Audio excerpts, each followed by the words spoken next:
Welcome to Things You Don't Know. Today, we're looking at pommes frites or French fries, where they came from, why France and Belgium both claim them, how they spread across the world, and why fries now come in so many different shapes and styles. The name makes the answer seem obvious. They're called French fries, so most people assume they were invented in France. Now, Belgium strongly disagrees with that. Yeah, the problem is that foods rarely have one identifiable inventor. Potatoes were cooked in fat in several places, and early written references do not always explain whether the potatoes were sliced, cubed, or cut into long strips. That means historians have to separate the general idea of frying potatoes from the modern fry, a potato cut into sticks and cooked into a crisp outside and soft inside. Potatoes, they didn't originate in either France or Belgium. Indigenous peoples cultivated them in the Andes of South America for thousands of years. Yes. Spanish explorers brought potatoes to Europe during the 16th century. Europeans were initially suspicious of them. Some considered them unhealthy, while others used them mainly as animal feed. Now that changed as farmers recognized their advantages. Potatoes produced a large amounts of food, grew in poor soil, and helped communities survive when grain harvests failed. Yeah, France was relatively slow to accept the potato. During the 18th century, pharmacist and agriculture promoter Antoine Augustin Permalier publicly encouraged the French to eat them. Once potatoes became common, people boiled, baked, roasted, and fried them. Deep frying, however, required enough cooking fat to completely surround the food, so it was not always practical for poorer households. Yeah, Belgium's best known claim places the invention of fries in the Meuse Valley near Namur and Dinant. According to the story, local villagers regularly fried small fish from the river. When the river froze during the winter, they supposedly cut potatoes into fish like shapes and fried those instead. Sounds pretty clever to me. Pretty Uh, creative, huh, Dr. Weaver? yeah, the date frequently attached to the story is around 1680. It is an appealing explanation, but historians have not found enough evidence to absolutely confirm it. The story was popularized much later by a Belgian journalist, Joe Girard, who said he had found it in an old family manuscript. That manuscript has never been made available for examination. Yeah, That's Re- interesting, huh? yeah, it is. Researchers have also questioned whether potatoes were widely available in that region at the time and whether villagers would have used large amounts of expensive fat for frying. So, Belgium's frozen river count is better treated as a national legend than as proven history. Yeah, Belgium still has an important claim.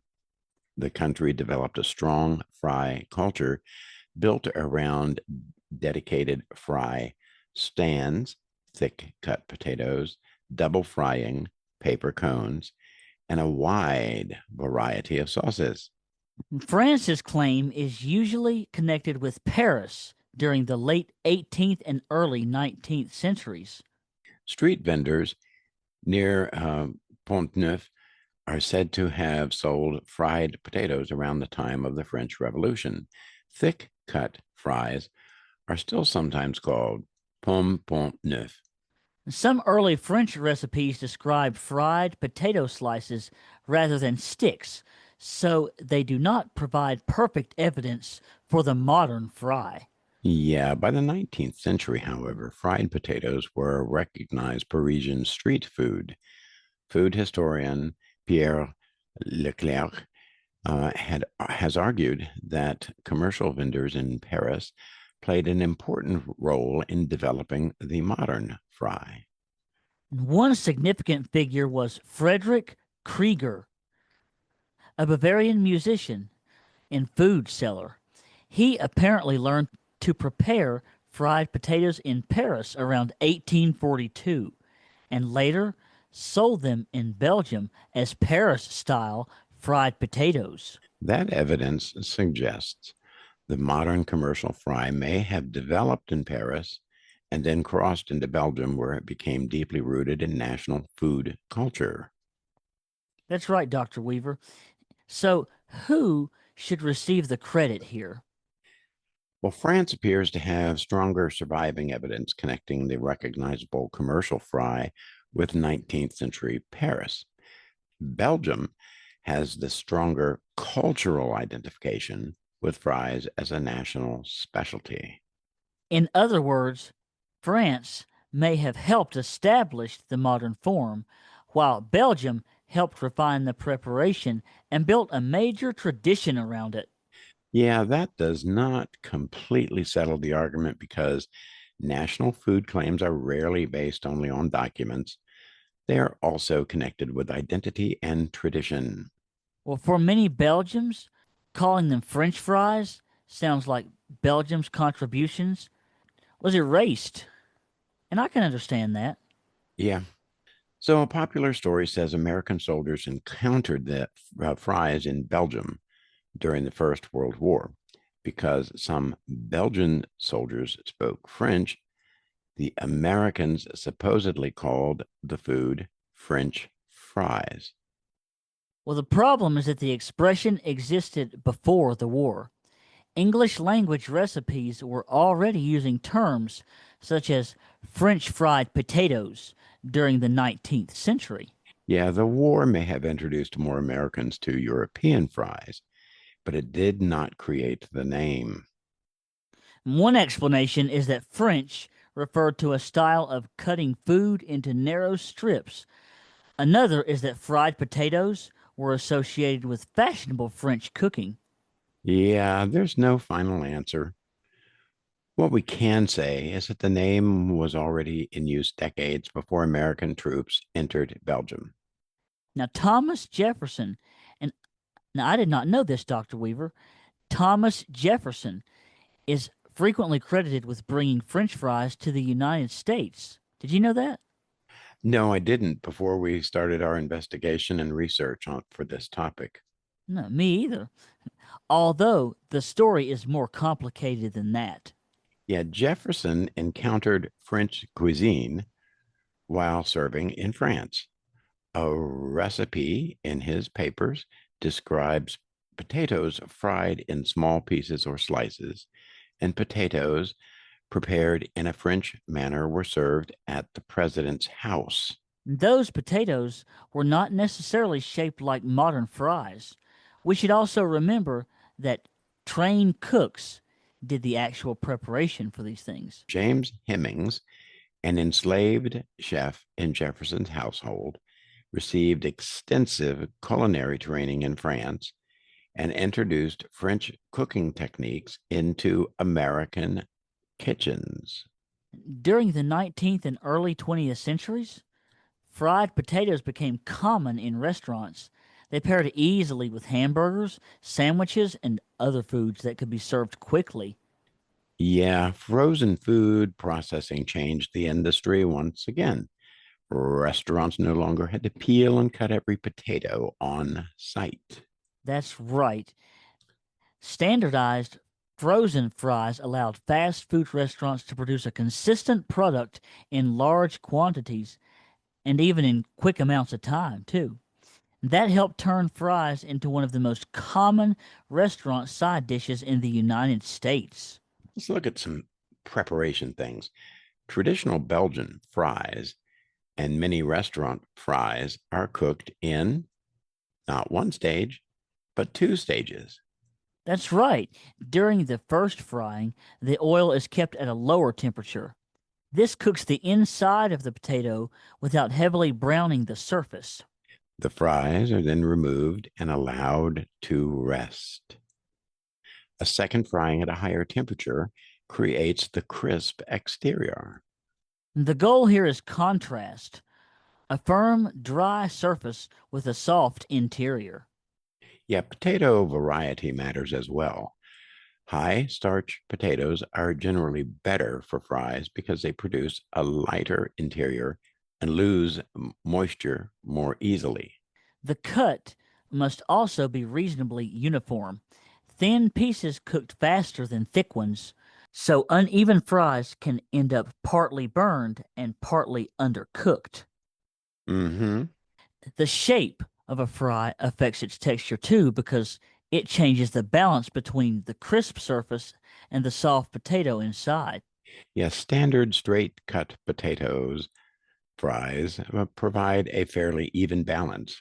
They are thin enough to become crisp, but thick enough to retain a soft center. And shoestring fries, which are my personal preference, are much thinner. They cook quickly and may become almost completely crisp. Steak fries are thicker, with less crisp surface and more soft potato inside. Belgian frites are also usually thicker than standard American fast food fries. Crinkle cut fries have ridges that create extra edges and hold ketchup or other sauces. Waffle fries use a cross-hatched cut that produces an even larger surface area. Curly fries are spiral cut and often coated with seasoning. Potato wedges are much thicker and are frequently served with the skin still attached. I like that. And there are also skin-on fries, battered fries, cottage fries made from round slices, and sweet potato fries. My favorite. Yes, sir. Which brown more quickly because of their natural sugar content, right, Dr. Weaver? You got it. Different countries have developed distinct ways of serving fries. Belgian frites are commonly served in paper cones with mayonnaise or sauces such as andouilles, samurai, or curry ketchup. In France, thin fries are often served with steak in the familiar dish steak frites. In Britain, thicker fried potatoes are called chips and are traditionally served with battered fish, salt, and malt vinegar. Canada developed poutine, fries covered with cheese curds and hot gravy. In the United States, fries are often topped with chili, cheese, bacon, onions, or meat. I love chili cheese fries.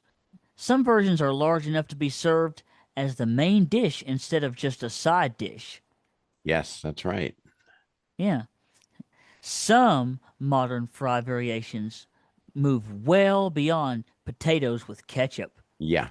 Restaurants now serve fries topped with pulled pork, shredded chicken, taco meat, fried eggs, garlic sauce, truffle flavored oil, or macaroni and cheese.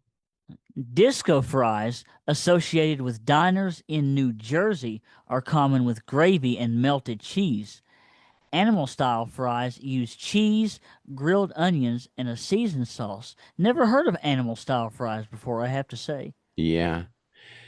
Some places serve dessert fries made from sweet potatoes, apples, or strips of fried dough coated with cinnamon and sugar. Ah, that's so delicious. These may look like fries, but are really separate desserts. There are also alternatives made from zucchini, cassava, plantains, avocado, or polenta. They borrow the shape and serving style of fries, even though they contain no white potato. Yeah, these variations work because the fry has become more than one recipe. It is now a general format, a crisp base that can carry seasoning, sauces, cheese, meat, or vegetables. French fries began with a South American crop developed through European cooking and became the subject of a long disagreement between France and Belgium. The strongest evidence connects the commercial development of modern fries with 19th century Paris, while Belgium created one of the world's most distinctive fry traditions. They're spread through restaurants, frozen food production, and fast food chains transform them from a street food into an international standard. And whether they are served as Belgian fries, British chips, Canadian poutine, shoestrings, wedges, or loaded fries, they remain one of the simplest and most adaptable foods in the world. Well, this has been Things You Don't Know. Thank you for listening, guys. Be sure to leave a like and comment, subscribe, and come back soon, folks.